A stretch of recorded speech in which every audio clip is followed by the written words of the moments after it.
بسم اللہ الرحمن الرحیم۔ شروع کرتا ہوں اللہ کے پاک نام سے جو بہت بڑا مہربان نہایت رحم والا ہے۔ دوستوں، بہنوں، بھائیوں، بزرگوں، السلام علیکم ورحمۃ اللہ وبرکاتہ۔ ہماری پچھلی قسط میں ہم بیان کر رہے تھے سردار کمال الدین سمرقندی وہ سکینہ کو چند مزید ہدایات دے کر کیسر سے بحر کی سمت روانہ ہو گیا تھا۔ سردار کمال الدین سمرقندی کی کیسر سے باہر نکلنے پر معلوم ہوا کہ اس وقت دارالمعارف میں سارے عمائد اور فوج کے اعلی افسر جمع ہو گئے ہیں۔ سردار کمال سپہ سالار قطب الدین ایبک کے پاس گیا اور اس صورتحال کی اطلاع دی۔ قطب الدین ایبک نے فی الفور روانہ ہوا اور کمال سے باتیں کرتے ہوئے اس وسیع اور عریض حال میں آ گیا جہاں سب لوگ جمع تھے۔ قطب الدین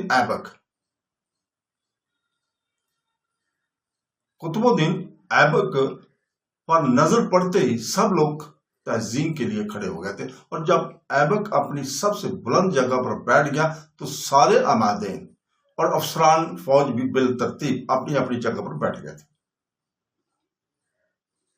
قدر خاموشی کے بعد سردار کمال نے سپہ سالار قطب الدین ایبک کے اشارے سے حاضرین سے مخاطب ہو کر ایک مختصر سی تقریر کی، جس میں بتایا کہ اس وقت دہلی میں بھی مسلمان قیدی موجود ہیں اور ان کی حالت ابتر ہے۔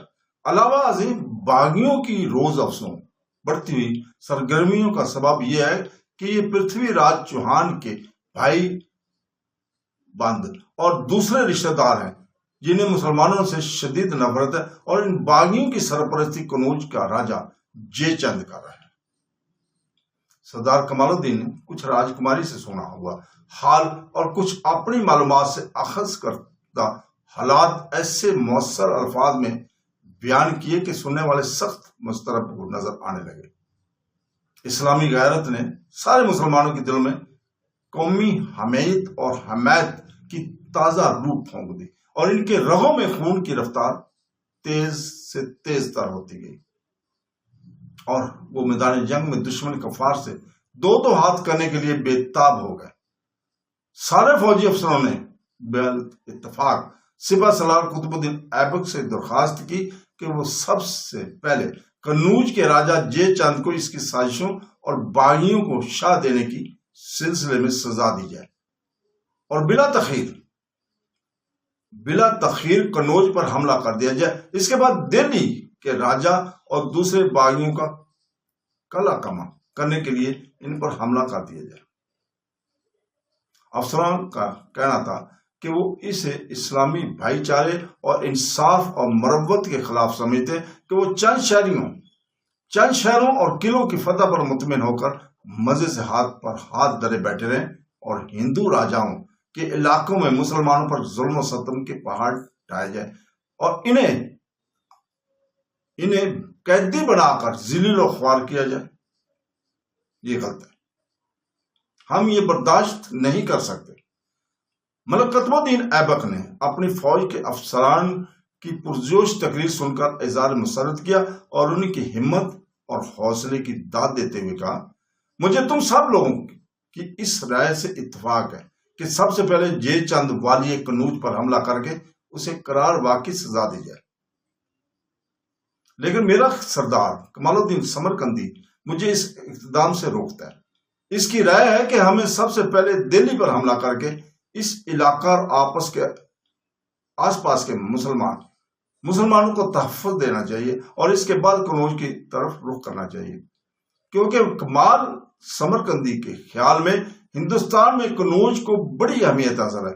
قنوج کا راجہ ہندوستان کے عظیم ترین حکمران تسلیم کیا جاتا ہے، اور ایک وسیع و عریض علاقہ پر اس کی اس وقت فرمانروائی کا سکہ چل رہا ہے۔ والی قنوج جے چند کی ہی نے میرٹھ کے راجہ کو ساتھ ملا کر بغاوت پر ابھارا ہوا ہے۔ اب میرٹھ کے راجہ کی شکست سے وہ اور بپھر گیا، اور اس نے پرتھوی راج کے بیٹے کو، جس نے خود اپنی جان کے عوض دہلی کی سلطنت سلطان شہاب الدین غوری کے حوالے کی تھی، سرکشی کی ترغیب دی جا رہی ہے۔ اسے گولیار، بدایوں اور اودھ اور بہار تک کے راجوں کی امداد حاصل ہے۔ اب وہ مسلمانوں سے قریبی طور پر خطرہ محسوس کر کے جنگ کی تیاریاں کر رہا ہے۔ ترین کی بڑی جنگ میں شکست کھانے کے بعد اب ہندو پوری قوت سے اٹھیں گے اور زیادہ لشکر اور ساز و سامان کے ساتھ جنگ کریں گے۔ ملک قطب الدین ایبک قدر خاموشی کے بعد دوبارہ بولا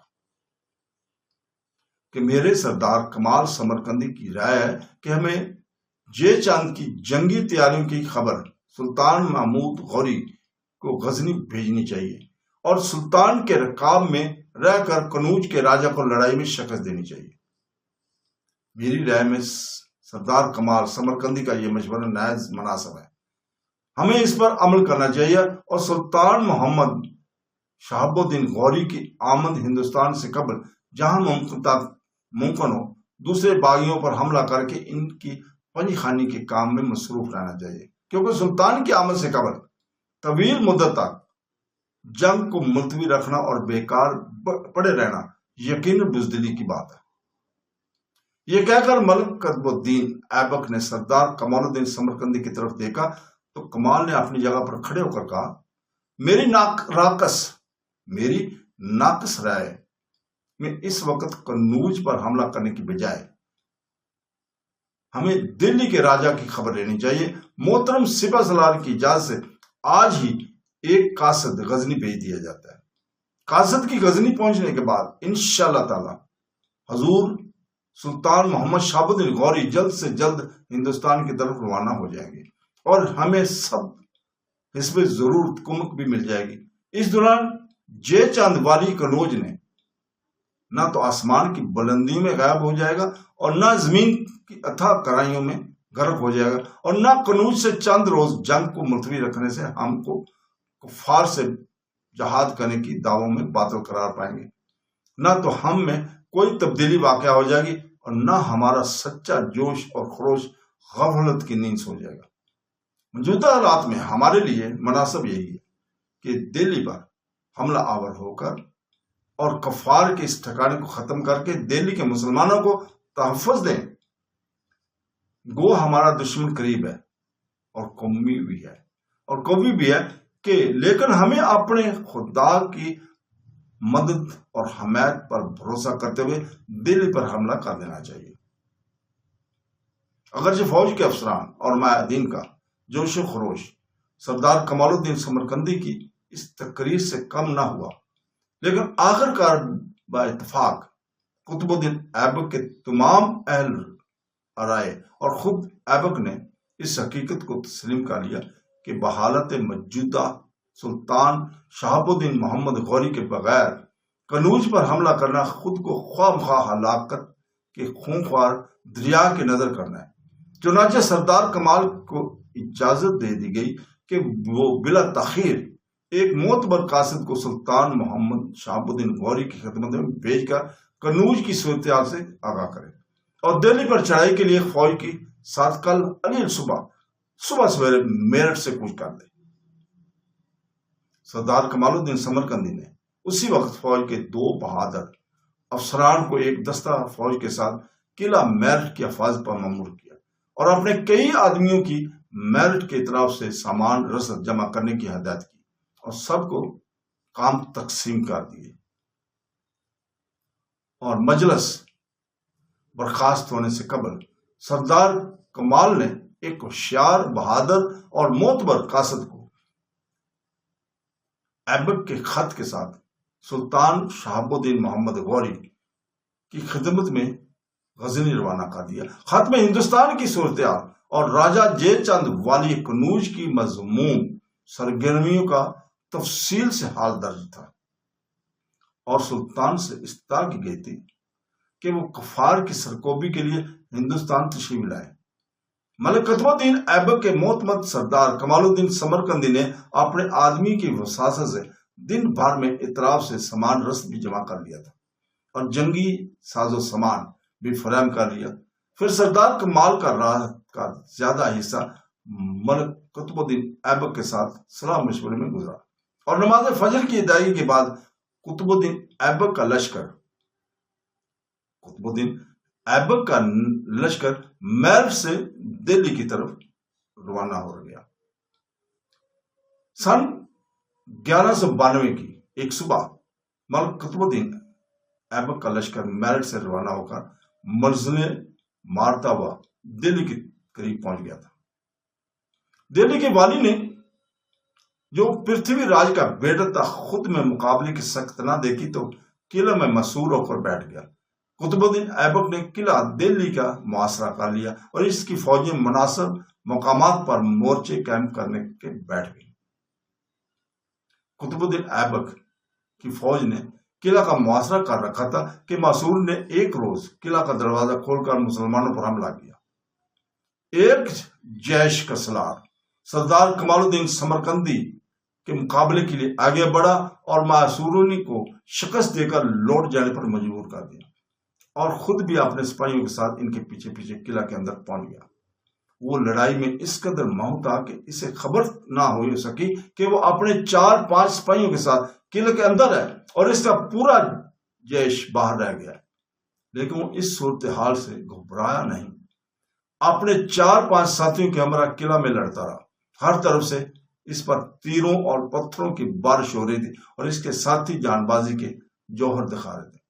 جلد ہی اس کی جیش کو پتہ چل گیا کہ ان کا سالار قلعہ میں 4-5 رفیقوں کے ساتھ کفار سے جنگ آزما ہے۔ کمال سمرقندی کی جوان مردی کے اس بغانہ مثال نے ساتھی میں ایسا جوش پیدا کر دیا کہ وہ ہر خطرے سے بے پرواہ ہو کر لڑتے مارتے قلعے کے اندر داخل ہو گئے۔ قطب الدین ایبک کو اس صورتحال کا علم ہوا تو وہ کمال کے جیش کی مدد کے لیے پہنچ گیا اور قلعہ میں داخل ہو کر بڑی مردانگی سے لڑا۔ کچھ دیر کی لڑائی کے بعد ایبک نے دشمن فوج کی ایک مضبوط مورچے پر ایک زبردست حملہ کیا جس میں اس کا گھوڑا مارا گیا اور وہ خود موت کے منہ میں پہنچ گیا۔ این اسی حالت میں ایک سپاہی نے اپنا گھوڑا پیش کر دیا۔ تھوڑی ہی دیر میں دشمن فوج کا سپہ سالار مارا گیا اور دشمن کا لشکر میدان کارزار سے بھاگ نکلا۔ کفار بڑی تعداد میں تحریک ہوئے۔ قطب الدین ایبک نے دہلی کی فتح کے بعد دہلی کے آس پاس کے علاقوں پر قبضہ کر لیا اور دہلی کے قریب واقع اندر پرست کو اپنی حکومت کا صدر مقام بنا لیا۔ دہلی کی فتح کے بعد قطب الدین ایبک کے لشکر نے کول آج کے علی گڑھ کا رخ کیا۔ کول میں علی گڑھ میں کفار کا بہت بڑا لشکر موجود تھا اس وقت، اس لیے انہوں نے وہیں کا رخ کیا تھا اور اس کے مقابلے میں قطب الدین ایبک کے ساتھ بہت تھوڑی فوج تھی کیونکہ اس نے اپنے بعض سرداروں کو کچھ فوج کے ساتھ دہلی کی حفاظت کے پیچھے چھوڑ دیا تھا۔ اس سے پہلے کہ کچھ فوج میرٹھ کی حفاظت کے لیے معمور کی گئی تھی، ان اقتدامات سے اس کی فوج میں کمی واقع ہو گئی تھی اور سپاہ کو بس کمی نے قطب الدین ایبک کے ساتھی کو بہت پریشان کر رکھا تھا۔ ایبک نے حالات کا پورا اندازہ کر کے اپنے آدمی کے روبرو ایک ایسی تقریر کی جس کا ایک ایک لفظ تاثیر میں ڈوبا ہوا تھا، ایک اثر نما اس نے تقریر کی۔ اس نے کہا کہ بہادروں، جو شخص اس دنیا میں پیدا ہوا ہے اور گوشت پوشت کا انسان ہے، وہ خواہ کچھ بھی کرے موت کے چنگل سے نہیں وہ بچ سکتا۔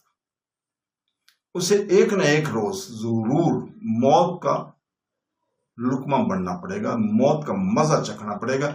اب سوچنے والی بات یہ کہ عزت کی موت بہتر ہے یا ذلت کی زندگی؟ اس پر ظاہر ہے کہ ہر انسان اس سوال کے جواب میں یہی کہے گا کہ ذلت کی زندگی سے عزت کی موت بہتر ہے۔ اللہ تعالیٰ نے ہم مسلمانوں پر یہ احسان عظیم کیا کہ ہم اللہ تعالیٰ کی راہ میں جان دیں تو شہید بنیں گے اور آخرت میں جنت الفردوس میں جگہ ملے گی۔ اگر ہم فتح حاصل کر لیں گے تو غازی کہلائیں گے اور دین کے ساتھ ساتھ یہ دنیا بھی ہماری ہی ہوگی۔ آؤ بہادروں، ہم سب مل کر دل اور زبان ہو کر حلف اٹھائیں کہ جب تک ہمارے دم میں دم ہے ہم میدان سے پیچھے نہ ہٹیں گے اور نہ عزت کی موت حاصل کرنے سے دریغ نہ کریں گے۔ قطب الدین ایبک کی یہ تقریر سنتے ہی سب کے حوصلے بلند ہو گئے۔ جنگ شروع ہو چکی تو قطب الدین ایبک نے سب سے پہلے آگے بڑھ کر حملہ کیا۔ لشکر کفار جو قلعہ کول سے باہر لڑ رہا تھا، علی گڑھ کے قلعہ سے باہر لڑ رہا تھا، مقابلے کی تاب نہ لا کر قلعہ میں لوٹ گیا اور مسحور ہو گیا۔ چند روز جنگ جاری رہی تو مسحورین اپنی کامیابی سے مایوس ہو گئے۔ مسحورین کو ایک تو کامیابی کی کوئی امید نظر نہ آئی اور دوسرے چونکے انہوں نے شہر اور آس پاس کے علاقوں میں آباد اکا دکا مسلمان گھرانوں کے افراد اور علاقے میں آنے والے مسلمانوں سوداگروں کو گرفتار کر کے ان پر بہت ظلم کیے تھے، انہیں قیدی بنا دیتے تھے، ان کو لوٹ لیتے تھے، بہت ظلم کرتے تھے۔ اس لیے اپنے گناہ کی یاد نے ان پر کپی طاری کر دی اور جب مسحورین کو تکلیف ہاتھ سے گزر گئیں تو وہ قلعہ اور شہر حوالے کر دینے پر مجبور ہو گئے۔ آخر کار فریقین میں یہ طے پایا کہ سب لوگ اپنی اپنی حیثیت کے مطابق فدیہ ادا کرنے کے بعد شہر سے زندہ و سلامت نکل جائیں۔ جو لوگ شہر میں سکونت رکھنے کے خواہش مند ہوں ان سے ہرگز کوئی ناروا سلوک نہ کیا جائے گا۔ یہ علی گڑھ کی بات ہم کر رہے ہیں جس کو مسلمان لشکر نے قبضے میں لے لیا تھا اور ان کو چھوڑ دیا جائے گا جو یہاں رہنا پسند کریں گے۔ ملک قطب الدین ایبک کے اصولوں کے تحت ساری مخالفت اور دشمنی جنگ تک تھی۔ جنگ ختم ہو گئی تو مخالفت اور دشمنی بھی ختم ہو گئی اور سب کے ساتھ نرمی اور مہربانی کا برتاؤ شروع ہو گیا تھا۔ جن لوگوں نے فدیہ کی رقم ادا کر دی وہ شہر سے نکل کر چلے گئے۔ جو لوگ باقی رہ گئے ان میں سے کثیر تعداد کو ایبک نے معافی دے دی۔ جو ہندو موت کے گھاٹ اتر چکے تھے یا اسیر ہو گئے تھے ان کی بیویاں اور بیٹیاں شہر میں آ گئی تھی، وہ قطب الدین ایبک کی خدمت میں حاضر ہوئیں۔ ان کی بیٹیاں جو مارے گئے تھے ہندو، ان کی بیٹیاں وہ قطب الدین ایبک کی خدمت میں حاضر ہوئی تو ایبک نے ان سب کے فدیے بھی معاف کر دیے اور یہ حکم بھی جاری کر دیا کہ ان خواتین کے عزیزوں میں سے جتنے بھی قیدی ہوں ان سب کو رہا کر دیا جائے۔ چنانچہ اس واقعے کے بعد وہ عورتیں جہاں جہاں بھی گئیں ایبک کی فیاضی کے قصے بیان کرتے رہیں، مسلمانوں کے قصے بیان کرتے رہیں، مسلمانوں کے سالار کے قصے بیان کرتے رہیں اور مسلمانوں کی عادات کو وہ بیان کرتے رہیں۔ قطب الدین ایبک جب بھی کسی شہر پر قبضہ کرتا تھا تو اس بات کو کبھی فراموش نہ کرتا تھا کہ خدا کی سب سے بڑی صفت عدل ہے اور رحم اور عدل کا تاج ہے۔ اس زمانے میں ظلم